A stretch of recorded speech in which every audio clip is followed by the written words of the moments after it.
નમસ્કાર મિત્રો, કેમ છો બધા?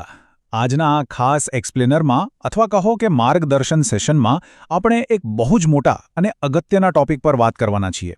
આગામી જીએસઆરટીસી હેલ્પર ભરતી 2026. તાજેતરમાં જ નિગમે નવા નિયમો અને માળખું જાહેર કર્યું છે અને જો આ સ્પર્ધામાં આગળ રહેવું હોય ને તો સાચી માહિતી હોવી બહુ જ જરૂરી છે. આજના આ સેશનમાં આપણે આખી બ્લુપ્રિન્ટને એકદમ સરળ ભાષામાં ડીકોડ કરીશું, તો પ્લીઝ પૂરા ધ્યાનથી જોડાયેલા રહેજો કારણ કે આ માહિતી સફળતાનો પાયો બની શકે છે. સૌથી પહેલાં તો જરા આ આંકડાઓ પર નજર કરીએ. 1600+. ભૂતકાળમાં હેલ્પરની 1600થી પણ વધુ જગ્યાઓ આવી ચૂકી છે. આનો સીધો મતલબ એ છે કે જ્યારે પણ આ ભરતી આવે છે ને ત્યારે બહુ મોટા પાયે આવે છે. ડ્રાઈવર અને કંડક્ટરની સાથે હેલ્પરની જગ્યાઓ પણ બમ્પર આવવાની પૂરી શક્યતા છે.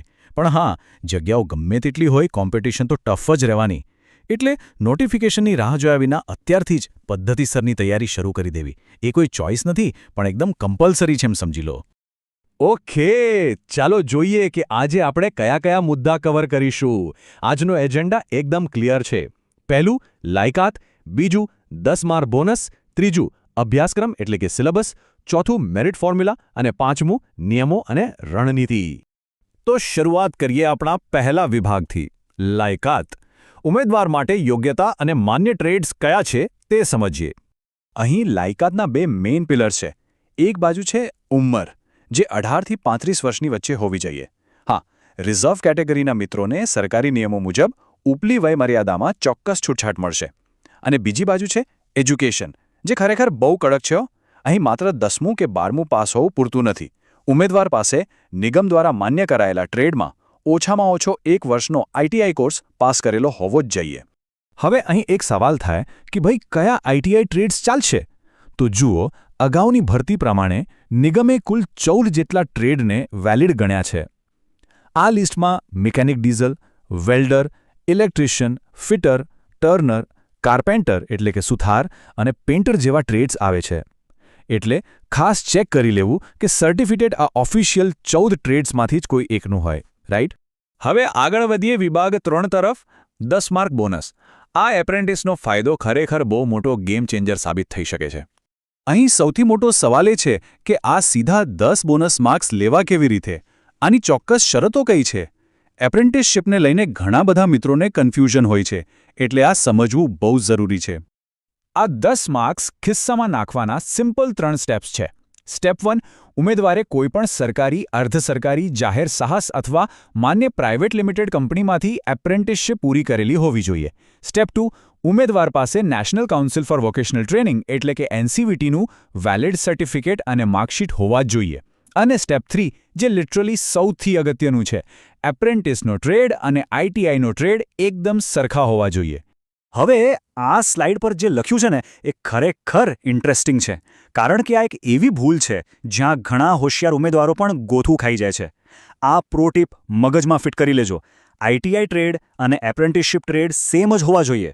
જો આઈટીઆઈ ઇલેક્ટ્રિશિયનમાં કર્યું હોય તો એપ્રેન્ટિસશીપ પણ ઇલેક્ટ્રિશિયનમાં જ જોઈશે. જો કોઈ ઉમેદવાર આઈટીઆઈ ઇલેક્ટ્રિશિયનમાં કરે અને એપ્રેન્ટિસ વાયરમેનમાં કરવા જાય તો ભૂલી જ જજો, આ 10 બોનસ માર્ક્સ બિલકુલ નહીં મળે. આ એક નાનકડી ભૂલ ઉમેદવારને મેરિટમાં બહુ પાછળ ધકેલી શકે છે. ચાલો હવે આપણે 100 માર્કની પરીક્ષાના રણમેદાનની વાત કરીએ. વિભાગ 3, અભ્યાસક્રમ અથવા સિલેબસ અને પરીક્ષાનું માળખું. અને આ ચાર્ટ બહુ જ સરસ રીતે બતાવે છે કે 100 માર્ક્સ કઈ રીતે વહેંચાયેલા છે. 50 માર્ક્સ તો સીધા ટેકનિકલ ટ્રેડના જશે. બાકીના 50 માર્ક્સના નોન ટેકનિકલ સેક્શનમાં, 30 માર્ક્સ જીકે એટલે કે સામાન્ય જ્ઞાનના, 10 માર્ક્સ કમ્પ્યુટર બેઝિક્સના, 5 માર્ક્સ ગુજરાતી વ્યાકરણના અને 5 માર્ક્સ અંગ્રેજી વ્યાકરણના છે. આના પરથી એટલું તો ક્લિયર છે કે ટેકનિકલ નોલેજનો દબદબો છે, પણ નોન ટેકનિકલ વિષયોને પણ આપણે ઇગ્નોર ન જ કરી શકીએ. આ વિષયોની ડેપ્થની વાત કરીએ તો જીકેમાં ગુજરાતનો ઇતિહાસ, ભૂગોળ અને કરંટ અફેર્સ પૂછાશે. અને ટેન્શન ના લેતા, આ બધું જ 10મા ધોરણના લેવલનું હશે. બીજી એક સારી વાત એ છે કે પેપરનું માધ્યમ સંપૂર્ણપણે ગુજરાતી જ રહેશે. બસ પેલા અંગ્રેજી વ્યાકરણના 5 પ્રશ્નો જ ઇંગ્લિશમાં હશે. હવે આવીએ વિભાગ 4 પર, મેરિટ ફોર્મ્યુલા. ફાઇનલ સિલેક્શન માટે ગણતરી કઈ રીતે થશે એ સમજીએ. તો ફાઇનલ મેરિટ કંઈક આ રીતે બનશે. જૂની સિસ્ટમ હવે બદલાઈ ગઈ છે હો. હવે ગણિત એકદમ સીધું છે. ઉમેદવાર 100 માર્કની લેખિત પરીક્ષામાં જે સ્કોર કરશે તેના 90% ગણાશે. જો એપ્રેન્ટિસશીપ કરી હશે તો સીધા 10 માર્ક્સ ઉમેરાશે. અને હા, જો કોઈ પાસે સ્ટેટ કે નેશનલ લેવલનું સ્પોર્ટ્સનું સર્ટિફિકેટ હશે તો લેખિત પરીક્ષાના 5% વધારાના બોનસ માર્ક્સ પણ મળશે. છે ને કમાલ? આ આખી સફર મુખ્ય 3 તબક્કામાં પૂરી થશે.